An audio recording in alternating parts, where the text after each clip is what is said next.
तो आप सभी को मेरा प्यार भरा नमस्कार। उम्मीद है आप सब अच्छे होंगे, अपना और अपनों का ख़्याल रख रहे होंगे। मुझे याद है मैं जब से क्राइम की कहानियाँ सुनना स्टार्ट किया हूँ, तब से लेकर आज तक मैंने ऐसी कहानी आज से पहले कभी नहीं सुनी है। और मैं ये दावा के साथ कह सकता हूँ कि आप लोगों ने भी ऐसी कहानी कभी नहीं सुनी होगी। किसी भी स्टेट का जो पुलिस हेडक्वार्टर होता है, वो उस स्टेट का सबसे सेफेस्ट प्लेस माना जाता है। क्योंकि उस स्टेट के जितने भी टॉप ऑफिशियल्स या टॉप सीनियर पुलिस ऑफिसर्स होते हैं, वो सभी एक छत के नीचे काम किया करते हैं। और उन तमाम सीनियर पुलिस ऑफिसर्स के जो बॉस होते हैं, जिन्हें हम स्टेट का डीजीपी कहते हैं, that is director general of police, यानी पुलिस महानिदेशक। ऐसे ही मैं तो कोलकाता में रहता हूँ। कोलकाता में लाल बाजार पुलिस हेडक्वार्टर है, जहाँ पे वेस्ट बंगाल के डीजीपी साहब बैठते हैं। ऐसे ही एक स्टेट के डीजीपी सुबह अपने घर से अपनी सरकारी गाड़ी में बैठकर पुलिस हेडक्वार्टर की तरफ निकलते हैं। अपनी पुलिस हेडक्वार्टर में पहुंचने के बाद जब वो अपने ऑफिस के अंदर जाते हैं, तो वो साफ आदेश दे देते हैं अपने जो भी सिक्योरिटी गार्ड और उनके पर्सनल सिक्योरिटी ऑफिसर्स रहते हैं, उन्हें वो आदेश दे देते हैं कि जब तक मैं ना तुम्हें बुलाऊं, तुम लोग अंदर मत आना, और मुझे जरूरी काम है, इसलिए मुझे डिस्टर्ब मत करना। तो डीजीपी साहब का आदेश रहता है, किसी की हिम्मत नहीं रहती है उनको उनसे सवाल जवाब करने का। तो डीजीपी साहब अपने ऑफिस में खुद को लॉक कर लेता है। धीरे धीरे वक्त बीतता जाता है, और जब 1.5 घंटे पूरे बीत जाते हैं, डीजीपी साहब ना ही किसी का फोन कॉल उठाते हैं, ना ही जो रिसेप्शन से उन्हें मिनिस्ट्री से जो कॉल ट्रांसफर की जाती है लैंडलाइन पर, वो भी वो कॉल रिसीव नहीं करता है। सब कोई ये सोचते हैं कि डीजीपी साहब को आज क्या हो गया है, क्योंकि वो पहले ऐसा कभी कुछ नहीं किया करते थे। वो नॉर्मली काम पे आते थे, रूटीन चेकअप किया करते थे, पुलिस ब्रीफिंग किया करते थे, बट आज के दिन ऐसा कुछ भी नहीं हुआ। वो सीधे अपने कैबिन में जाते हैं, अपने आप को अंदर से लॉक कर लेते हैं, और करीबन 1.5 घंटे तक खुद को लॉक रखते हैं। जब सारे सीनियर पुलिस ऑफिसर्स को ऐसा लगता है कि डीजीपी साहब किसी का फोन नहीं उठा रहे, ना ही अंदर से कोई आवाज आ रही है, तो उन्हें घबराहट होती है। और बात इस मोड़ पे आ जाती है कि उनके पर्सनल कैबिन का दरवाजा तोड़ना पड़े।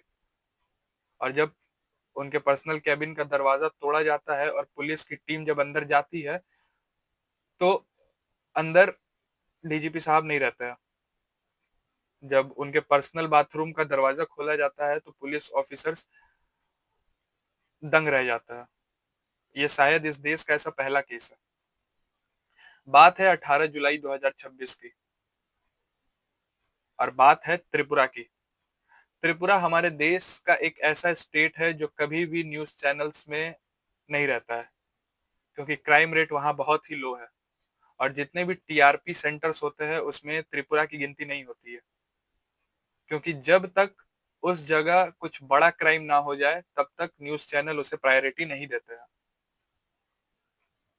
तो 18 जुलाई 2026 के दिन त्रिपुरा के कैपिटल अगरतला में पुलिस की पासिंग आउट परेड चल रही थी। जितने भी नए पुलिस ऑफिसर्स थे, वो पुलिस के एग्जाम पास करके उस परेड को लास्ट अपने वो करके क्वालिफाई हो जाने थे। उस परेड के चीफ गेस्ट थे त्रिपुरा के चीफ मिनिस्टर, मुख्यमंत्री। और उस परेड को होस्ट कर रहे थे डीजीपी साहब अनुराग धनखड़। अनुराग धनखड़ जी त्रिपुरा के डीजीपी थे। वो 1994 बैच के आईपीएस ऑफिसर रहे थे। परेड ठीक ठाक से कंप्लीट होती है। अनुराग धनखड़ जी उस स्टेट के सीएम को लाने जाते हैं। पूरी ब्रीफिंग अच्छे से होती है उस दिन की। मीडिया से हंस हंस कर बात भी करते हैं डीजीपी साहब। इवन सीएम को सी ऑफ भी करने जाते हैं। उस दिन किसी को भी देखकर डीजीपी साहब को ऐसा नहीं लगा होगा कि डीजीपी साहब आने वाले 48 घंटे में कुछ बड़ा कदम उठाने वाले हैं। डीजीपी साहब मुस्कुरा के सबसे बात कर रहे थे। ये दिन था सैटरडे का। परेड खत्म हो जाती है, सब अपने घर चले जाते हैं। देन संडे आता है, संडे के दिन छुट्टी, कोई काम नहीं। फिर आता है मंडे का दिन। डीजीपी साहब अनुराग धनखड़ जब अपने घर से अपनी सरकारी गाड़ी में बैठकर पुलिस हेडक्वार्टर की तरफ जा रहे थे, तो पुलिस हेडक्वार्टर पहुंच के वो अपने पर्सनल सिक्योरिटी ऑफिसर जो थे उनके और उनके जो सिक्योरिटी गार्ड्स थे, उनको वो साफ आदेश दिए थे कि मैं अपने केबिन में जा रहा हूं, मुझे डिस्टर्ब मत करना। जब तक कोई इंपॉर्टेंट काम ना हो मुझे डिस्टर्ब मत करना, और जब तक मैं तुम्हें ना बुलाऊं तुम लोग अंदर मत आना। तो एक डीजीपी का आदेश था ये। और उस पुलिस हेडक्वार्टर में किसी की भी मजाल नहीं थी कि डीएसपी सर, डीजीपी सर का आदेश का निर्देश कर दे। तब डीजीपी साहब अपने केबिन में जाके खुद को लॉक कर लेते हैं। उसी पुलिस हेडक्वार्टर में डीजीपी साहब के अलावा भी काफी पुलिस ऑफिसर्स थे जो सीनियर लेवल पे थे। तो उन्हें जब भी कोई काम वगैरह आता था तो वो डीजीपी साहब को कांटेक्ट करते थे उनके पर्सनल मोबाइल पे। तो तमाम सीनियर पुलिस ऑफिसर भी डीजीपी साहब को कॉल कर रहे थे, डीजीपी साहब उनके कॉल्स का आंसर नहीं कर रहे थे। मिनिस्ट्री से भी लगातार पुलिस हेडक्वार्टर में नीचे रिसेप्शन पे कॉल आ रही थी, जो कि डीजीपी साहब को फॉरवर्ड करनी थी। नीचे से रिसेप्शन से डीजीपी कॉल को वो कॉल फॉरवर्ड की जा रही थी, बट डीजीपी साहब उनका भी जवाब नहीं दे रहे थे। और आज से पहले ऐसा कुछ भी नहीं हुआ था, क्योंकि मंडे एक वीक का स्टार्टिंग डे होता है। और डीजीपी साहब जब भी अपने ऑफिस पहुंचते थे, जबकि पुलिस हेडक्वार्टर जाते थे, वो सारे पुलिस ऑफिसर्स के साथ ब्रीफिंग किया करते थे कि तुम्हारे जिले में क्या क्राइम हुआ है या क्या नहीं हुआ है, वहां का लॉ एंड ऑर्डर सब ठीक है कि नहीं है, उसकी एक ब्रीफिंग हुआ करती थी। बट 20 जुलाई के दिन ऐसा कुछ भी नहीं हुआ। सबने ये भी सोचा कि सर ने आज ब्रीफिंग भी नहीं लिया, ऐसा क्या हुआ है सर को। तो सबने सोचा होगा कि नहीं सर, मे बी सर को कोई इंपॉर्टेंट काम होगा, या वो बिजी होंगे अभी, मे बी थोड़ी देर बाद आके वो ब्रीफिंग करे। पर ऐसा कुछ नहीं होता है, धीरे धीरे धीरे धीरे टाइम बीतता जाता है। और ठीक 1.5 घंटे बाद, 10:30 के करीब वो गए होंगे अपने ऑफिस में। और ठीक 12 बजे, जब सारे पुलिस ऑफिसर्स को ऐसा लगता है कि डीजीपी साहब अब सच में रिप्लाई नहीं दे रहे, या ये शायद कुछ हद हद से ज्यादा हो गया है, ऐसा ऐसा पहले कभी नहीं हुआ है, तो लोगों का डरना लाजमी था। तभी उनके जो पर्सनल सिक्योरिटी ऑफिसर थे और जो सिक्योरिटी गार्ड्स वगैरह थे, वो लोग सीनियर पुलिस ऑफिसर को बुला के लाते हैं डीजीपी साहब के कैबिन के बाहर। जितने भी सीनियर पुलिस ऑफिसर रहते हैं वो डीजीपी साहब के कैबिन के बाहर आते हैं, और वो लोग मिलकर डिसाइड करते हैं कि अंदर से कुछ अगर जवाब नहीं आ रहा है तो गेट को तोड़ दिया जाए। तो थोड़ी मेहनत और मशक्कत के बाद वो गेट तोड़ दिया जाता है। जब पुलिस की टीम अंदर जाती है, तो जो डीजीपी साहब का कैबिन में डीजीपी साहब की चेयर थी, उस चेयर पे डीजीपी साहब नहीं थे। और उस कैबिन में सोफा वगैरह भी लगा था जहाँ गेस्ट वगैरह आके बैठा करते थे, डीजीपी साहब वहां पे भी नहीं थे। तभी उस पुलिस टीम में से एक पुलिस ऑफिसर ने उनका पर्सनल जो बाथरूम था, उस कैबिन में पर्सनल बाथरूम वो यूज करते थे, उस बाथरूम का वो जब गेट खोला तो वो देख के दंग रह गया कि डीजीपी साहब की डेड बॉडी वहां पड़ी हुई थी। ऐसे आम तौर पर जब भी कोई लाइक सुसाइड करता है या कभी किसी का मर्डर होता है, तो अक्सर लोग पुलिस को फोन किया करते हैं।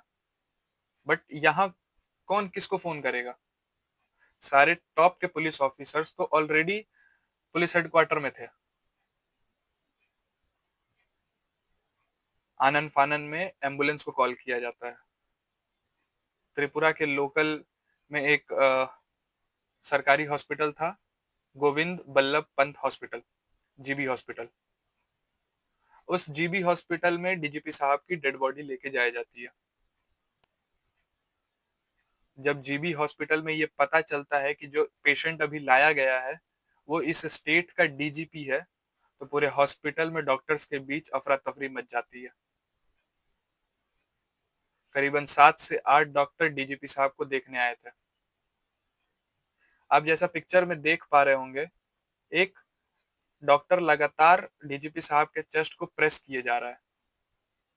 वो एक्चुअली उनको सीपीआर दे रहा है, ताकि उनकी सांस वापस आ सके। पर किसी भी डॉक्टर्स को सफलता हासिल नहीं होती है, और 12:48 में गोविंद बल्लभ पंत हॉस्पिटल के डॉक्टर से डिक्लेयर करते हैं कि डीजीपी साहब इस दुनिया में अब नहीं रहे। ही इज नो मोर। जब ये बात बाहर आती है तो पूरा त्रिपुरा हिल जाता है कि कैसे एक टॉप रैंक के पुलिस ऑफिसर ने अपनी जान दे दी, वो भी डीजीपी लेवल के पुलिस ऑफिसर। जब ये बात बाहर आती है तो कुछ अफवाहें भी उड़ती है कि डीजीपी साहब ने खुद को गोली मार ली। बट जीबी हॉस्पिटल के किसी भी डॉक्टर ने ये क्लेम नहीं किया कि उनके बॉडी पे कोई गोली के निशान पाए गए हैं। सारे डॉक्टर्स यही बोले कि डीजीपी साहब ने अपनी जान ले ली। अब वो जान कैसे गई है वो पता लगा रहे हैं, पोस्टमार्टम बॉडी का होगा अभी।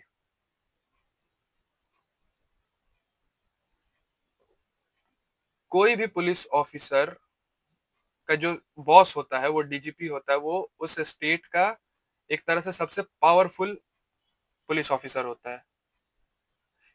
ये पोजीशन अपने आप में एक रुतबा होता है। तो कैसे कोई एक उस लेवल के पोस्ट का इंसान जो उस पोस्ट को हैंडल कर रहा है, वो क्यों सुसाइड करेगा? बाद में रिपोर्ट से पता चलता है कि उनकी एक वाइफ थी और उनका एक बेटा। बेटा कनाडा में रहता है, और रिपोर्ट से ये पता भी चला था कि सैटरडे को परेड के बाद संडे को रात को उनकी वाइफ के साथ उनका झगड़ा हुआ था काफी जोर। और ऐसा बताया भी जाता है कि हमेशा से उनकी और उनकी वाइफ के बीच में झगड़ा होते आया है। पर ये नॉर्मल सा बात है, हर घर में लड़ाई होती है, हर हस्बैंड वाइफ के बीच में झगड़ा होता है। बट एक डीजीपी रैंक के ऑफिसर उस झगड़े को के टेंशन की वजह से अपनी जान ले ली। तफ्तीश आगे चल रही है। इसमें और आगे जो भी कहानी आएगी मैं आपको जरूर बताऊंगा। अभी तक के लिए तो फिलहाल यही कहानी है। और जितने भी 1994 बैच के ऑफिसर्स थे, उन सब ने ये क्लेम किया है कि इनकी जो छवि थी, इनका जो इमेज था, वो काफी प्योर था। डीजीपी अनुराग धनखड़ जी कभी रिश्वत या कभी उनके इमेज पे कोई गंदा दाग नहीं लगा है। वो बेहद ही ईमानदार पुलिस ऑफिसर थे। ये डीजीपी साहब अनुराग धनखड़ जी जो थे वो 2025 मई में डीजीपी बने थे त्रिपुरा के। और जून 2026 तक उनका टेन्योर एंड होने वाला था, और वो 26 जून 2026 को वो रिटायर होने वाले थे। बट जुलाई तक वो जो जॉब कर रहे थे अपना, वो त्रिपुरा की सरकार जो गवर्नमेंट ऑफ त्रिपुरा थी, वो उनको एक्सटेंशन पे रखी हुई थी, और कुछ दिन बाद वो रिटायर हो ही जाने वाले थे। बट फैमिली प्रेशर और फैमिली झगड़े की वजह से उन्होंने सुसाइड अटेम्प्ट कर लिया। डीजीपी अनुराग धनखड़ जी दो सबसे बड़े, मतलब जब डीजीपी नहीं बने थे तो उससे पहले वो जो पोजीशन में थे, वो पहले बीएसएफ में भी थे, सीआईएसएफ में भी थे, और सीबीआई में जनरल थे। तो जब इंडिया के दो सबसे बड़े केस हुए थे, जो 1984 का सिख राइट हुआ था, उसमें भी सीबीआई के तरफ से इनका बहुत अहम रोल था। और एक और बड़ा केस जो पंजाब नेशनल बैंक स्कैम हुआ था, जो कि नीरव मोदी जो भाग गया है, उसका भी सीबीआई जांच में अनुराग धनखड़ जी का काफी अहम रोल था। उनकी इमेज बहुत ही साफ सुथरी थी। 30 साल, करीबन 3 डिकेड से वो काम करते हुए आ रहे थे, और उनमें कोई भी दाग नहीं था आज तक। अब नहीं पता कि ये फैमिली प्रेशर था कि ये क्या था, क्यों उन्होंने सुसाइड अटेम्प्ट किया। ये तो आगे तफ्तीश होगी तो और पता चलेगा। अभी बॉडी को पोस्टमार्टम के लिए भेजा गया है। आगे की जानकारी मैं आपसे जरूर साझा करूंगा। वीडियो को आप लोग प्लीज पूरा देखिएगा। अगर मेरी वीडियो आपको अच्छी लगी हो तो चैनल को सब्सक्राइब करिएगा और कमेंट में ज़रूर बताइएगा बताइएगा कि आपको कैसी कहानी सुनना पसंद है। मैं ज़रूर और मेहनत करूँगा और आपके लिए ज़रूर अच्छी-अच्छी कहानियाँ लाऊँगा। तब तक के लिए थैंक यू। Bye bye.